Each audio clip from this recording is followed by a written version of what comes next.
जो 18 तारीख को यूपी का मेरठ में हमारा एक पूर्व सैनिकों का जगह पर घुमाव भी किया जा रहा है, जो कि सतर्क होना बहुत जरूरी है। गोपाल सर, आपका स्वागत है हमारे चैनल पे। आज जो है 262 दिन हो गए हैं जिस तरह से आप लोगों ने पूरे देश के पूर्व सैनिकों को 25 नवंबर को आह्वान किया है नई दिल्ली पे रेल रोको अभियान में शामिल हो।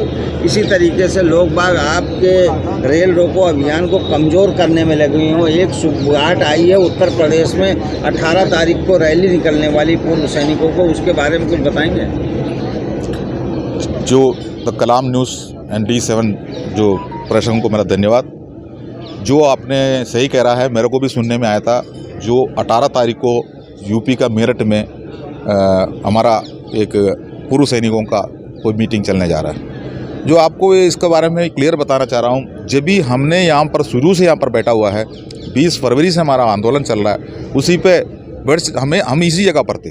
तो काफ़ी लोगों ने हमारा साथ मिला है, काफ़ी लोगों ने इसके अंदर हाथ मिलाया है, काफ़ी संगठन इसका साथ में आया था। हमारा हर कॉल पे, हर स्टेट पे जो लोगों ने बाहर आके पैसा भी खर्च किया है, लेकिन किसी ना किसी जगह पर गुमराह भी किया जा रहा है, जो कि सतर्क होना बहुत ज़रूरी होता है। कौन गुमराह कर रहा है सर? जो आपको सबको पता है, हमारा एक फेडरेशन हम लोगों ने या सबका सैनिक संघर्ष कमेटी के नेतृत्व में हम लोगों ने यहाँ पर 9 अप्रैल को यहाँ पर जो फेडरेशन ऑफ वेटरन एसोसिएशन बनाया, उसी का अडवा कमेटी में हम लोगों ने प्रेसिडेंट के पद पर अर्जुन सिंह राठौर को चुना गया। जयपुर का निवासी है, लेकिन उन्होंने हमें गुमराह करके, जैसे जनधन मंदिर का आंदोलन में जो हम बैठा हुआ है, हमारा टीम को जो पूर्ण रूप से गुमराह करके उन्होंने गुप्त रूप से सरकार का साथ में, हमारा वरिष्ठ अधिकारियों के साथ में मिलके अपना आंदोलन को कमज़ोर कर रहे थे।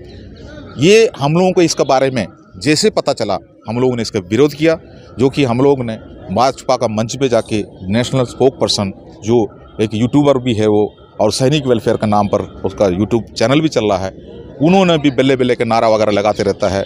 उन्होंने भी जो सरकार का साथ में मिलके और भाजपा का मंच पे जाके भाषण दिया। हमने उसको, जो हमारा बायलॉज के खिलाफ है, इसलिए हम फाउंडर मेंबर के नाते हम लोगों ने हमारा कोर कमेटी में इसका आवाज़ उठाया। लेकिन उन्होंने जयपुर में बैठ के और अफसरों की गोद में बैठ के, और हमारा प्रेसिडेंट अर्जुन सिंह राठौर एंड अपना कैप्टन लोकेंद्र जो यूट्यूबर, दोनों मिलके जो बड़ा एक गेम खेला, और उसके अंदर उन्होंने साथ लिया। हमारा सरकारी कर्मचारी है जो गसेटेड अफसर है, एक बैंकर है, और जो 2 गसेटेड अफसर का पद पर एयरफोर्स से रिटायरमेंट है 2, और एक जो हमारा नेवी से रिटायरमेंट है, इनका भी सहारा लेकर, क्योंकि सरकार का गोद में बैठा है, सरकारी कर्मचारी है, और वो भी सरकारी कर्मचारी पे भी उन्होंने गसेटेड अधिकारी है। लेकिन कोई भी सरकारी कर्मचारी भारत माता की जो सरकार का खिलाफ तो कोई नारा लगा ही नहीं सकता है, वो इसी जैसा आंदोलन में कभी कोई पद भी नहीं ले सकता। लेकिन उन्होंने क्या कर दी, ये जो खेल, उन्होंने जो ड्रामा शुरू किया, आपको ये भी मैं कहना चाह रहा हूँ, अभी तक फेडरेशन ऑफ वेटरन एसोसिएशन के एक भी मीटिंग उन्होंने नई दिल्ली में नहीं रखा। उन्होंने इसको राजस्थान के जयपुर में रखा और जम्मू कश्मीर में रखा। तो मैं सवाल पूछता हूँ, जम्मू कश्मीर में जो केरला से सबसे आखिरी में पड़ा हुआ केरला का संगठन दिल्ली में आने में दिक्कत हो रहा है, तो उनको जम्मू कश्मीर में पहुँचाया जा रहा है। ये सब इसलिए किया गया है, ये सब जो सरकार का साथ में बैठ के, हमारा वरिष्ठ अधिकारियों के साथ में बैठ के, हमारा जो सपना था, 75 साल का सपना था, हमारा अपना कोई भी नाम पर जैसे जवान के लिए कोई फेडरेशन बना नहीं था, हमने बना दिया। हमारा सपना हमारा हाथ में आ गया, लेकिन उन्होंने इसमें तोड़ने में लगे थे, उन्होंने तोड़ भी दिया। उसके बाद अभी उन्होंने क्या कर दिया, सबसे पहले वो बोलते थे जो हम इस्तीफा दे देंगे, हम नहीं रहेंगे, इसी जैसा बातें कर रहे थे। अगर उनको सरकार का चूड़ी पहनना है तो फिर उन्होंने अपने इस्तीफा दे के भी जा सकता था, लेकिन उन्होंने इस्तीफा देने से उसका इज्जत बचना था, लेकिन उन्होंने इस्तीफा नहीं दिया। उन्होंने जो हमें भेजने में लग गया, जो आने वाला टाइम पर पूर्व सैनिक उसका जवाब भी देंगे। लेकिन अब उन्होंने क्या कर दिया, जो एक चुनाव का बात बता रहा हूँ, हिंदुस्तान के अंदर चाहे कितना भी जो टेक्नोलॉजी बढ़ते जाए, लेकिन चुनाव तो बिल्कुल आपको सिंगल लाइन में खड़ा होके अपना आइडेंटिटी दिखा के और इलेक्शन ऑफिसर के सामने जो उनका लिस्टों का अंदर जिंदा है करके प्रूफ करने के बाद जाके वोट दे सकता है। उसको देखने के लिए समस्त पार्टियों से भी जो पॉलिटिकल पार्टी के लीडर्स भी वहाँ पर बैठ के देखता होगा, वो भी इसको आइडेंटिफिकेशन करता है। इसी जैसा होता है चुनाव। लेकिन इन्होंने क्या कर दिया, जो ऑनलाइन चुनाव के ऐलान कर दिया और उसी दिन 12 बजे से शुरू कर दिया।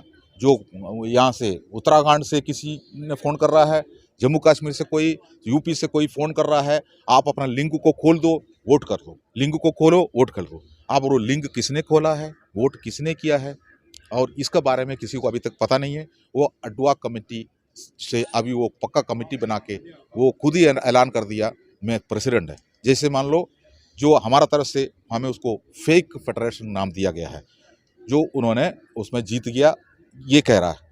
दूसरी बात ये है, जो मैं आपको इसके साथ में एक बात ये भी कहना चाहता हूँ, हमारा पड़ोसी देश था हमारा पाकिस्तान, आपको सबको पता है परवेज मुशर्रफ जी चीफ ऑफ आर्मी थे। उन्होंने खुद राष्ट्रपति का कुर्सी को खींच के उसको अंदर बैठ के उन्होंने खुद ऐलान कर दिया नवाज शरीफ को अरेस्ट कर दो, मैं ही आज से प्रेसिडेंट। तो उन्होंने प्रेसिडेंट बना, 5 साल के बाद फिर चुनाव में जीत के फिर वो दोबारा प्रेसिडेंट बना, 10 साल जीत के चला गया। इसी जैसा हमारा अर्जुन सिंह राठौर ने अपना प्रेसिडेंट पद अपनाया है। लेकिन और यहाँ पर जो भी आंदोलन चल रहा है, इस आंदोलन के लिए बढ़ चढ़ कर जो हिस्सा लिया लोगों ने, चंदा भी दिया था।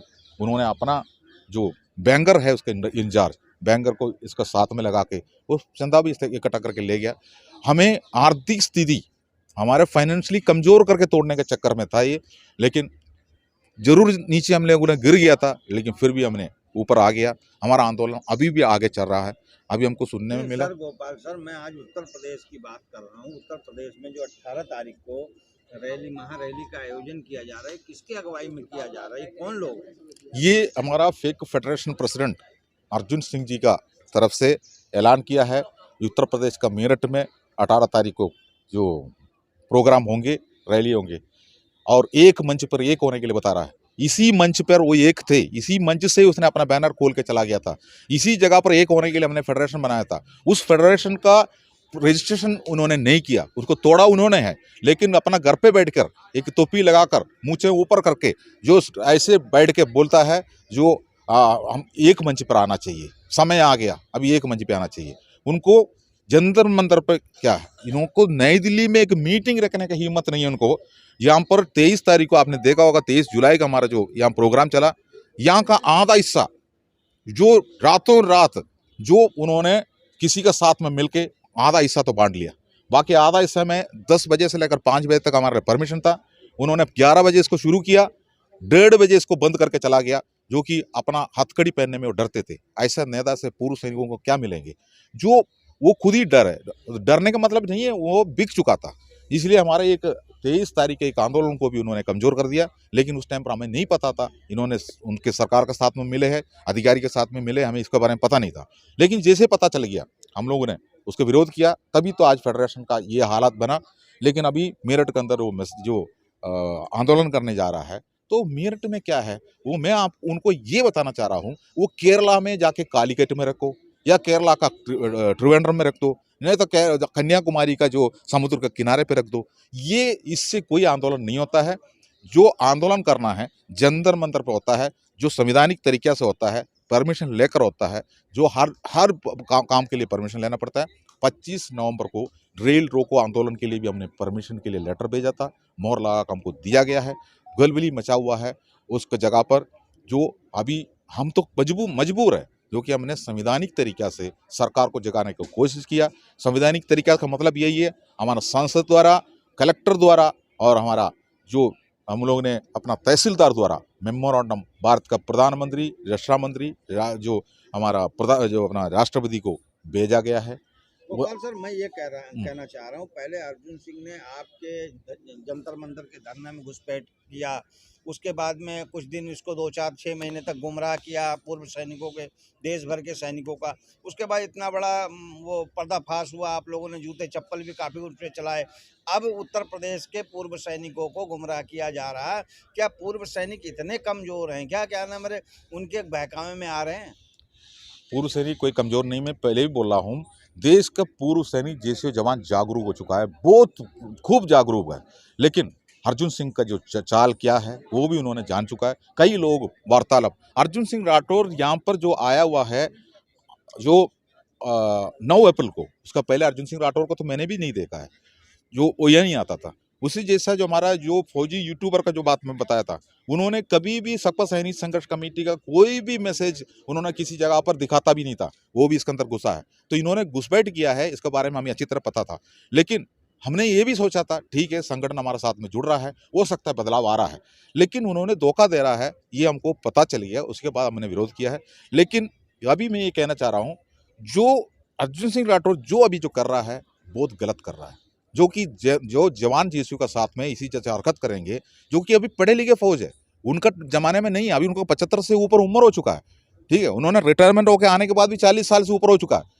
लेकिन वो जो कर रहा है, आज का जो सेवारत सैनिकों का साथ में गद्दारी कर रहा है, जो विधवा बहन के साथ में गद्दारी कर रहा है और पूर्व सैनिक के साथ में कर रहा है, और सारे जितना भी लोग उसके साथ में जुड़े हैं उनको अच्छी तरह पता भी है। वो लोग भी हमसे पर्सनली संपर्क भी किया है, जो बताता भी है। लेकिन वो किसी भी जगह पर जो बारिश का मेंढक के जैसा हफ्ते में एक दिन आके एक छोटा सा वीडियो लगाएंगे, बहुत अच्छा प्यार का भाषा में ऐसे लगाएंगे, लोग उसमें भ्रमित हो जाएंगे। लेकिन कहीं भी नहीं जा रहा है, मुश्किल तक उसको 50-60 आदमी देखता है, और जिसने देखता है उसी के अंदर कमेंट्स ऐसे लिखता है, उसका जवाब भी वो नहीं दे पा रहा।